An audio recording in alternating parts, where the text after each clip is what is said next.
थोड़ी सी और घेर लूं, जरा तेजी से दौड़ना पड़ेगा लौटते समय, इतनी ही बात है, एक ही दिन की तो बात है, और जरा तेजी से दौड़ लूंगा। उसने पानी भी ना पिया क्योंकि रुकना पड़ेगा, उतनी देर, एक दिन की ही तो बात है, फिर कल पी लेंगे पानी, फिर जीवन भर पीते रहेंगे।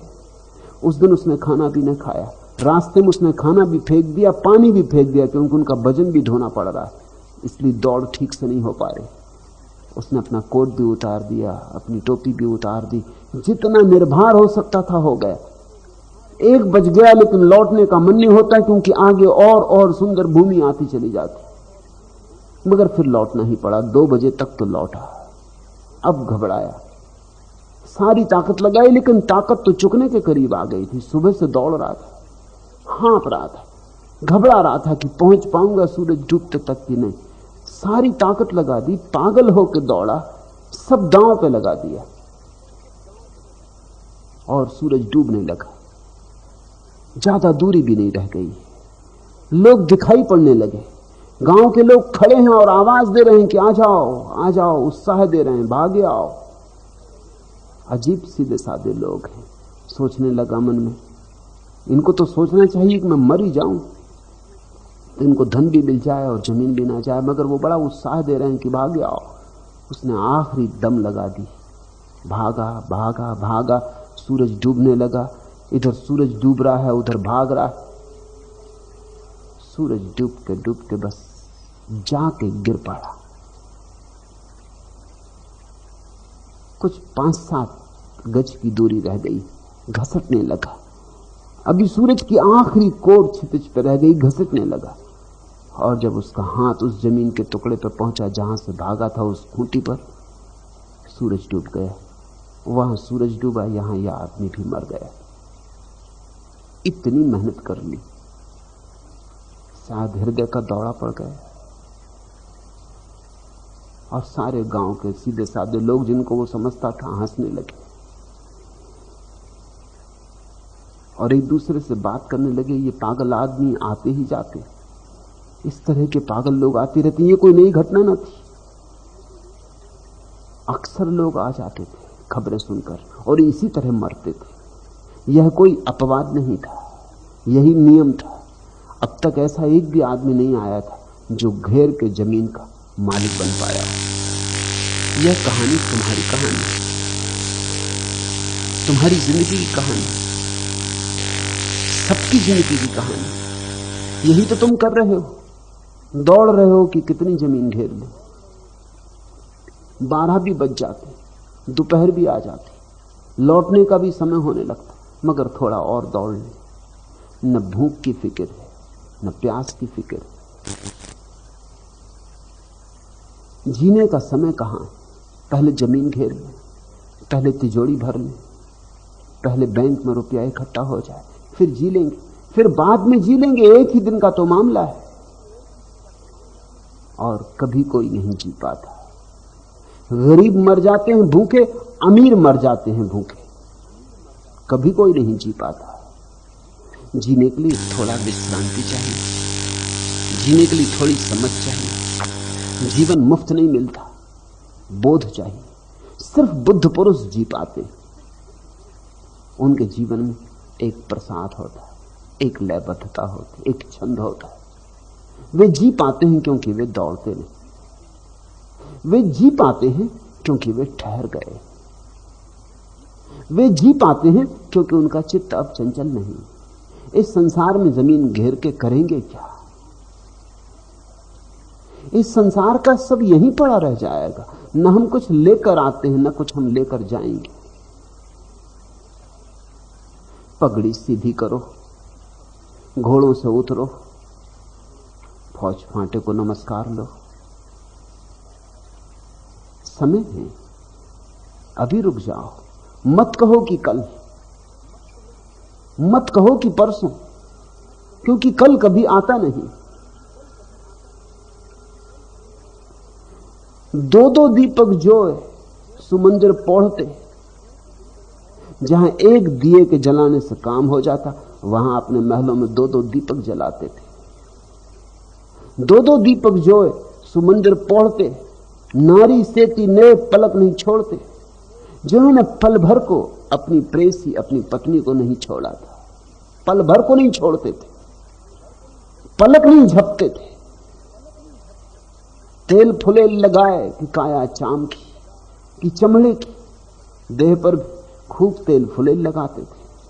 हरिहा वाजिद मर्द गर्द मिल गए दुहाई राम की, राम तेरा भी खूब चमत्कार, कि तेरा भी खूब प्रसाद, कि ऐसे मर्द गर्द मिल गए आज मिट्टी में पड़े, जो चमड़ी पर तेल फुले लगाते थे, जो चमड़ी पर सोने के श्रृंगार सजाते थे,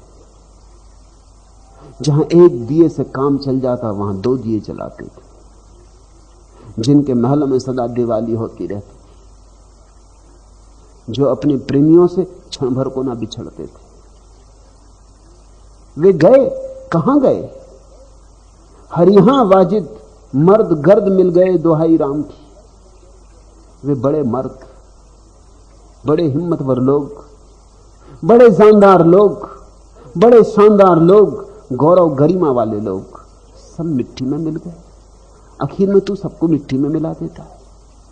च्वांग त्सु, चीन का एक बहुत बड़ा रहस्यवादी संत, गुजरता था एक मरघट से, एक खोपड़ी पड़ी थी, सांझ का वक्त था, अंधेरा होने लगा था, पैर टकरा गया खोपड़ी से, तो रुका, झुक के खोपड़ी को नमस्कार किया, खोपड़ी को उठा के सिर से लगाया।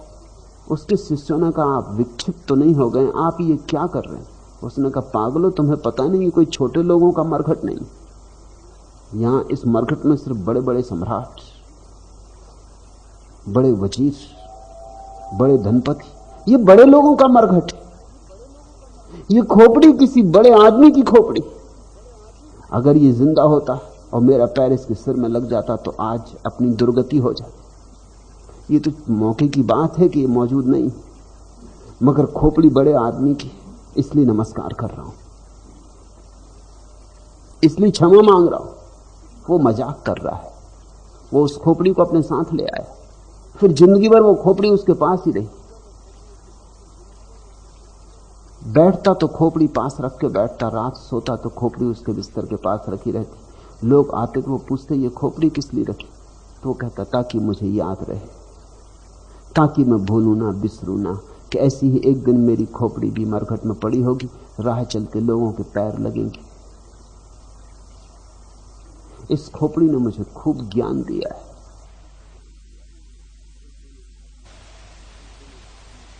एक दिन एक आदमी गुस्से में आके मारने को तैयार हो गया था, जूता उतार लिया था।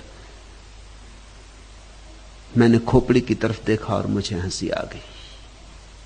मैंने कहा, भाई मार ले, ये मार तो पड़ती रहेगी सदियों तक, लोगों के पैरों में पड़ा रहूंगा। ये खोपड़ी देखी, फिर बोल भी ना सकूंगा, ची भी ना कर सकूंगा, तो तू आज ही मार ले, क्या फर्क पड़ता है? जब लोगों के पैरों में पड़ा ही रहूंगा सदियों तक, तो एक दफा और सही तू मार ही ले। च्वांग त्सु कहता था, इस खोपड़ी से मुझे बड़ी याद बनी रहती। कोई जरूरत नहीं है कि तुम खोपड़ी पास रखो, लेकिन याद तो रखो पास, स्मरण तो रहे। हरिहा वाजिद मर्द गर्द मिल गए दुहाई राम की। मगर वाजिद की खूबी यह है कि ऐसी संकटपूर्ण स्थिति को भी वो कहते हैं दुहाई राम की, राम तेरी कृपा।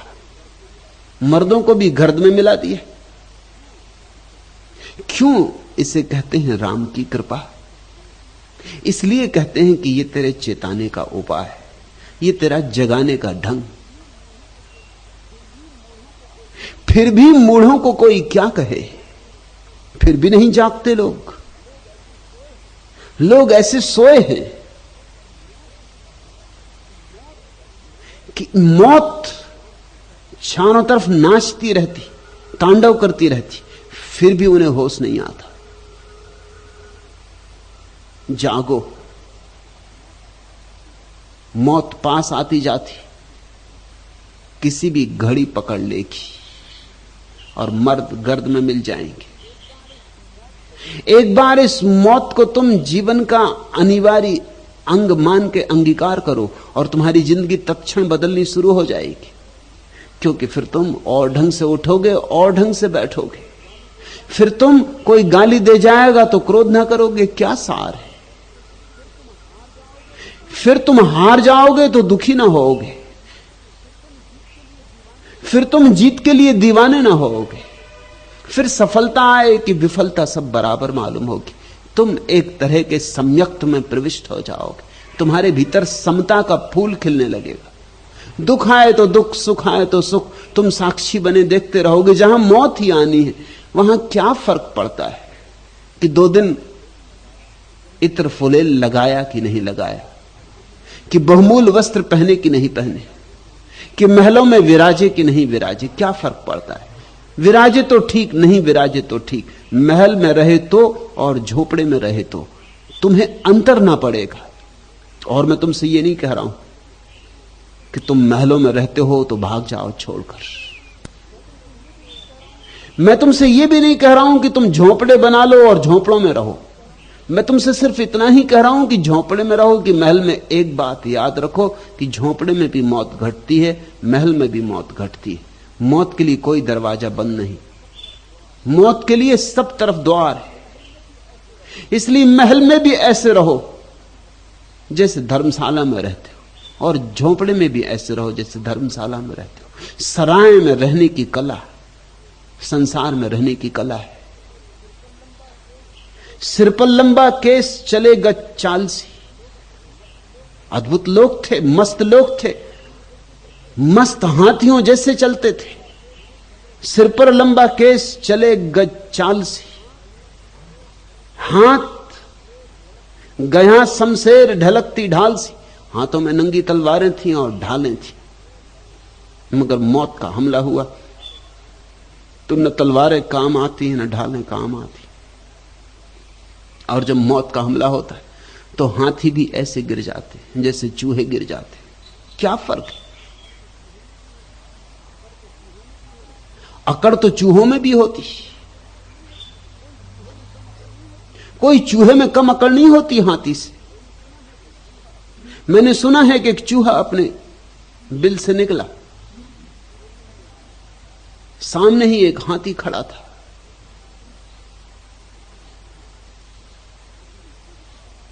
हाथी ने चूहे की तरफ देखा और कहा कि तुम कौन हो।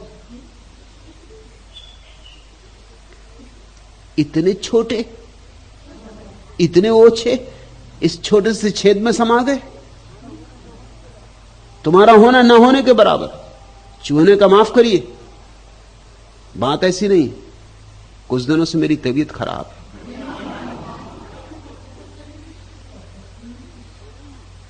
मैं कोई छोटा नहीं हूं, जरा बीमार रहा हूं, बीमारी से उठा। चूहों की भी अकड़ है, हाथियों की होगी, मगर फर्क क्या है। मौत के सामने चूहे और हाथी सब बराबर हो जाते। मौत के सामने सब समान है। मौत बड़ी समाजवादी है। मौत भेद नहीं करती। जब मौत भेद नहीं करती तो तुम भी भेद ना करो। जब मौत भेद नहीं करती तो जीवन में भी भेद ना करो। अभी से अपने को ना कुछ मानो तो मौत तुम्हें चोट ना पहुंचा सकेगी। अभी से अपने को ना कुछ जानो तो मौत तुम्हें क्या मिटा सकेगी। तुम खुद ही अपने को मिटा दो। यही कला संन्यास है, स्वयं को मिटा देना, स्वयं को शून्य कर लेना। कहते हैं वाजिद, कहे वाजिद पुकार, सीख एक शून्य रे, एक शून्य को सीख लो। मरने के पहले मर जाओ, मरने के पहले अहंकार को विदा कर दो, कह दो कि मैं नहीं हूं। फिर तुम चकित होोगे, मौत आएगी और तुम्हारे भीतर मिटाने को कुछ न पाएगी। सिर पर लंबा केस चले गज चाल सी, हाथ गया शमशेर ढलकती ढाल सी। एता यह अभिमान कहां ठहराएंगे। वाजिद कहता है इतना अभिमान कहां ठहरोगे, कहां रुकोगे। एता यह अभिमान, ऐसा लगता है कि तुम रुकोगे ही नहीं, तुम तो बढ़ते ही चले जाओगे। तुम तो सारा जगत जीत के रहोगे। ऐसा लगता है कि तुम तो मौत को भी पछाड़ दोगे। एता यह भी अभिमान कहां ठहराएंगे? इतनी अकड़, तुम तो मौत को पानी पिला दोगे, ऐसा लगता है। लेकिन कौन कब मौत को पानी पिला पाता है? ढालें तलवारें सब पड़ी रह जाती, मौत आती है सब सुरक्षा के उपाय पड़े रह जाते, कुछ काम नहीं आता। मौत के सामने हम एकदम असुरक्षित हो जाते, उसके सामने हम एकदम निरीह असहाय हो जाते। सिर्फ एक व्यक्ति उसके सामने असहाय नहीं होता, जिसने जाना कि मैं नहीं हूं, जिसने शून्य को जाना। वह तो मौत के सामने हंसता है, वह तो मौत से भी मजाक करता है। एक ज़ैन फकीर मर रहा था, ऐसे फकीर मौत से भी मजाक कर सकते। मरने के वक्त उसके सारे शिष्य इकट्ठे हो गए, उसने आंख खोली और कहा कि एक बात पूछूं, कभी तुमने किसी की खबर सुनी जो बैठे बैठे मरा हो, पद्मासन में? एक शिष्य ने कहा क्यों? तो उसने कहा कि अगर कोई न मरा हो पद्मासन में बैठ के तो मैं पद्मासन में बैठ के मरना चाहता हूं। एक बात रह जाएगी। किसी ने कहा कि नहीं, हमने सुना है कि कुछ फकीर पद्मासन में बैठ के मरे। तो उसने कहा तुमने सुना है कभी कोई खड़ा खड़ा मरा हो? तो हम खड़े खड़े मरते। ये मजाक देखते, ये व्यंग, तो हम खड़े खड़े मर जाते। एक बात रह जाएगी। मगर किसी ने कहा कि हमने ये भी सुना है कि अतीत में एक दफा एक भिक्षु खड़े खड़े मरा था। तो उसने कभी एक ही उपाय रहा कि हम शीर्षासन करके मरते, और वो शीर्षासन लगा के खड़ा हो गया। उसके शिष्य भी घबरा गए। कोई मौत से ऐसी मजाक करता? अब वो मर गया कि जिंदा है ये भी कुछ समझ में नहीं आता। शीर्षासन लगाया खड़ा है, उसकी सांस भी खो गई। अब उसको शीर्षासन से उतारना चाहिए कि नहीं उतारना चाहिए? तब उन्हें याद आई कि उस फकीर की बड़ी बहन भी भिक्षुणी पास के ही विहार में। वो भागे गए कि उससे पूछो। वह भी पहुंची हुई सिद्ध महिला थी। वो आई और उसने कहा कि सुन, जिंदगी भर हर बात में व्यंग और मजाक, कम से कम मौत के साथ शराफत और शिष्टाचार का व्यवहार करना चाहिए। तुम हमेशा अटपटी चाल चलते रहे, ढंग से मरो।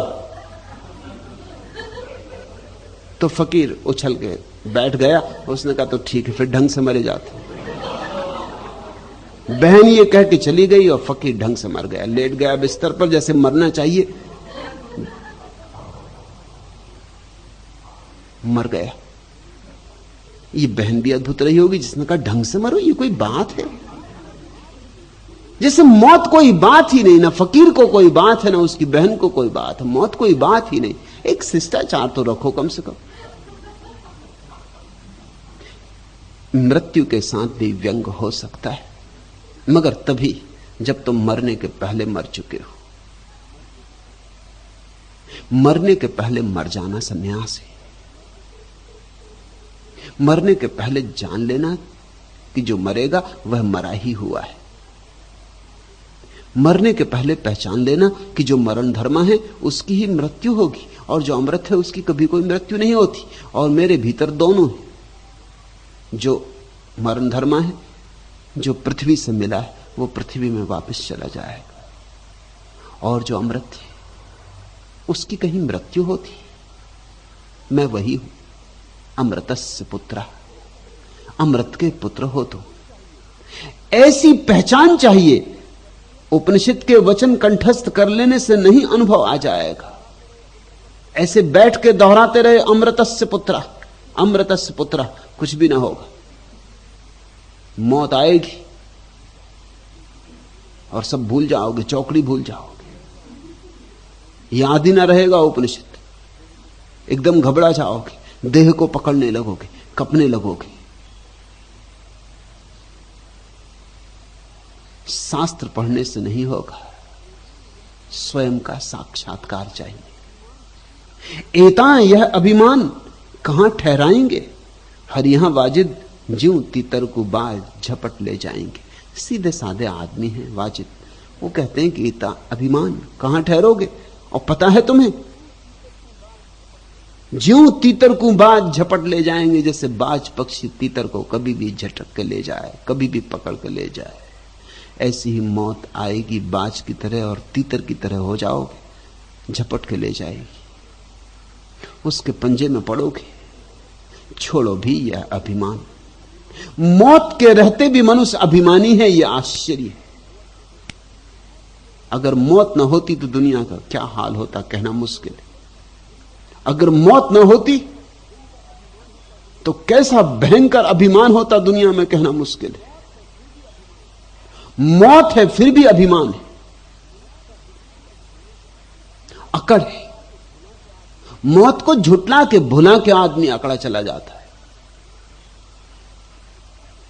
जरा देखो, जरा पहचानो, जिस जमीन पे तुम बैठे हो, वैज्ञानिक कहते हैं उस जमीन पर, जिस जमीन पे तुम बैठे हो उस पर कम से कम 8 आदमियों की लाशें मिट्टी बन चुकी। इतने आदमी इस जमीन पर रह चुके। यहां ऐसा कोई स्थान नहीं जहां मरघट न बन चुका हो। मरघट बस्तियां बन जाते हैं, बस्तियां मरघट बन जाते हैं, ये बदलाहट होती रहती, ये होती रहती। हड़प्पा मोहनजोदड़ो की खोज हुई, हड़प्पा के नगर की खुदाई में बड़ी हैरानी हुई। 7 परतें मिली हड़प्पा की खुदाई में, मतलब हड़प्पा नगर 7 बार बसा और उजड़ा, 7 बार बस्ती बसी और मरघट बना। 7 परतें, सदियां लगी होंगी, हजारों हजारों साल लगे होंगे। किसी नगर को बसने और उजड़ने में 7 बार काफी समय लगेगा। सारी जमीन बस चुकी, उजड़ चुकी। लोगों ने घर बनाए और वहीं कब्रें बनी। जहां अकड़ के खड़े हुए वहीं धूल में गिर गए। एक बार जब कोई लौट के पीछे देखता, कितने कितने लोग इस जमीन पर रह चुके और गए, और कितने लोग अभी हैं और चले जाएंगे, और कितने लोग आएंगे और जाते रहेंगे। इस विस्तार को तुम जरा गौर करो, तुम्हारी अकड़ एकदम छोटी हो जाएगी। आदमी बड़ा छोटा है, बहुत छोटा है। 70 साल जी लेना क्षण भर जैसा है इस विराट के विस्तार में। जमीन की उम्र 4 अरब वर्ष है। अब तक जमीन 4 अरब वर्ष से जिंदा है। सूरज जमीन से हजारों गुना पुराना है, और हमारा सूरज बहुत जवान है, बूढ़े सूरज है। हमारी जमीन तो बहुत नई है, नई नवेली बहू समझो, इसलिए इतनी हरी भरी। बहुत सी पृथ्वियां हैं दुनिया में जो उजड़ गई, जहां अब सिर्फ राख ही राख रह गई। न वृक्ष उगते, न मेघ घिरते, न कोयल कूकती, न मोर नाचते। अनंत पृथ्वियां हैं, वैज्ञानिक कहते, जो सूख गई। कभी वहां भी जीवन था, कभी ये पृथ्वी भी सूख जाएगी। हर चीज पैदा होती, जवान होती, बूढ़ी होती, मरती। ये सूरज भी चुक जाएगा। ये सूरज भी रोज चुक रहा है, क्योंकि इसकी ऊर्जा खत्म होती जा रही, इससे किरणें रोज निकल रही और समाप्त होती जा रही। वैज्ञानिक कहते हैं कि कुछ हजार वर्षों में यह सूरज ठंडा पड़ जाएगा। इस सूरज के ठंडे पड़ते ही पृथ्वी भी ठंडी हो जाएगी, क्योंकि उसी से तो इसको रोशनी मिलती, प्राण मिलते, ताप मिलता, ऊर्जा मिलती, ऊष्मा मिलती। उसी से तो उत्तप्त होकर जीवन चलता है। फूल खिलते हैं, वृक्ष हरे होते हैं, हम चलते हैं, उठते हैं, बैठते हैं। हमारा तो 70 साल का जीवन है। ये पृथ्वी का समझो कि 70 अरब वर्ष का होगा, सूरज का और समझो 700 अरब वर्ष का होगा, और महासूर्य हैं जिनका और आगे आगे होगा। आदमी की विसात क्या है? इस 70 साल के जीवन में मगर हम कितने अकड़ लेते। एता यह अभिमान कहां ठहराएंगे। लड़ लेते, झगड़ लेते, गाली गलौज कर लेते, दोस्ती दुश्मनी कर लेते, अपना पराया कर लेते, मैं तू की बड़ी झंझटें खड़ी कर देते। अदालतों में मुकदमेबाजी हो जाती, सिर खुल जाते। अगर हम मृत्यु को ठीक से पहचान लें तो इस पृथ्वी पर वैर का कारण न रह जाए। जहां से चले जाना है वहां वैर क्या करना है। जहां से चले जाना है वहां 2 घड़ी का प्रेम ही कर लें। जहां से विदा ही हो जाना है वहां गीत क्यों ना गा लें, गाली क्यों बके।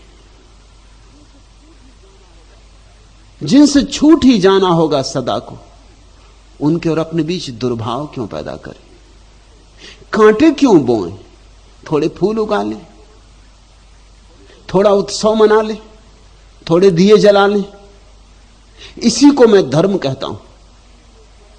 जिस व्यक्ति के जीवन में यह स्मरण आ जाता है कि मृत्यु सब छीन ही लेगी, ये 2 घड़ी का जीवन, इसको उत्सव में क्यों ना रूपांतरित करें। इस 2 घड़ी के जीवन को प्रार्थना क्यों ना बनाएं, पूजन क्यों ना बनाएं, झुक क्यों ना जाएं, कृतज्ञता में, धन्यवाद में, आभार में नाचें क्यों ना, एक दूसरे के गले में बाहें क्यों ना डाल लें, मिट्टी मिट्टी में मिल जाएगी। ये जो क्षण भर मिला है हमें, इस क्षण भर को हम सुगंधित क्यों ना करें। इसको हम धूप के धुएं की भांति क्यों पवित्र ना करें कि ये उठे आकाश की तरफ, प्रभु की गूंज बने। एता यह अभिमान कहां ठहराएंगे, हरिहां वाजिद ज्यों तीतर को बाज झपट ले जाएंगे। आता ही होगा बाज, कभी भी झपट ले जाएगा। इसके पहले कि बाज झपट ले, तुम स्वयं ही जागो। कारीगर करतार के हुनर हद किया कि परमात्मा भी खूब कारीगर है, खूब कुशल है। 10 दरवाजा राख शहर पैदा किया। ये तुम्हारा जो देह है, तुम्हारी जो देह शरीर है, इसमें 10 दरवाजे रखे और एक पूरा शहर बसा दिया है। तुम्हारे भीतर एक बस्ती बसी है। वैज्ञानिक कहते हैं प्रत्येक व्यक्ति के भीतर कम से कम 7 करोड़ जीवाणु हैं। 7 करोड़। बंबई छोटी बस्ती, कलकत्ता भी बहुत छोटी बस्ती। कलकत्ता में 1 करोड़ आदमी है। तुम्हारे शरीर में 7 करोड़ जीवित अणु हैं, 7 करोड़ जीवन। बड़ी बस्ती तुम्हारे भीतर बसी है। एक अर्थ में तुम एकदम छोटे हो, एक अर्थ में तुम भी विस्तीर्ण हो। कारीगर करतार की हुनर हद किया कि हद कर दी हुनर की। दरवाजा 10 राख शहर पैदा किया और 10 दरवाजे रखे इंद्रियों के।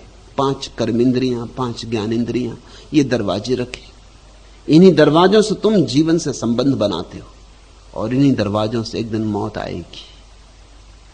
इन्हीं दरवाजों से तुम बाहर जाते हो, इन्हीं आंखों से तुम बाहर जाते हो, इन्हीं हाथों से तुम बाहर टटोलते हो, स्पर्श करते हो, इन कानों से तुम बाहर सुनते हो। इन्हीं इंद्रियों से मृत्यु भीतर प्रवेश करेगी। यह जान के तुम हैरान होगे कि प्रत्येक व्यक्ति अलग इंद्रिय से मरता है। किसी की मौत आंख से होती तो आंख खुली रह जाती। हंस आंख से उड़ा। किसी की मृत्यु कान से होती, किसी की मृत्यु मुंह से होती तो मुंह खुला रह जाता। अधिक लोगों की मृत्यु जननेंद्रिय से होती, क्योंकि अधिक लोग जीवन में जननेंद्रिय के आसपास ही भटकते रहते हैं, उसके ऊपर नहीं जा पाते। तुम्हारी जिंदगी जिस इंद्रिय के पास जी गई है उसी इंद्रिय से मौत होगी। औपचारिक रूप से हम मरघट ले जाते हैं किसी को तो उसकी कपाल क्रिया करते, उसका सिर तोड़ते, वो सिर्फ प्रतीक है। समाधिस्थ व्यक्ति की मृत्यु उस तरह होती। समाधिस्थ व्यक्ति की मृत्यु सहस्त्रार से होती। जन्नेन्द्रिय सबसे नीचा द्वार है।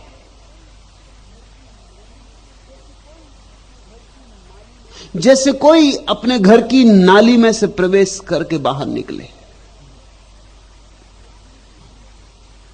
सहस्त्रार जो तुम्हारे मस्तिष्क में द्वार, वह श्रेष्ठतम द्वार है। जन्नेन्द्रिय पृथ्वी से जोड़ती है, सहस्त्रार आकाश से।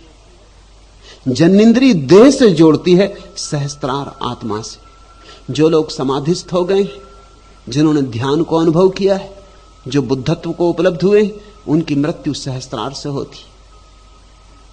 उस प्रतीक में हम अभी भी कपाल क्रिया करते हैं। मरघट ले जाते हैं, बाप मर जाता है तो बेटा लकड़ी मार के सिर तोड़ देता है। मरे मराए का सिर तोड़ रहे हो, प्राण तो निकल ही चुके, अब काहे के लिए दरवाजा खोल रहे हो? अब निकलने को वहां कोई है ही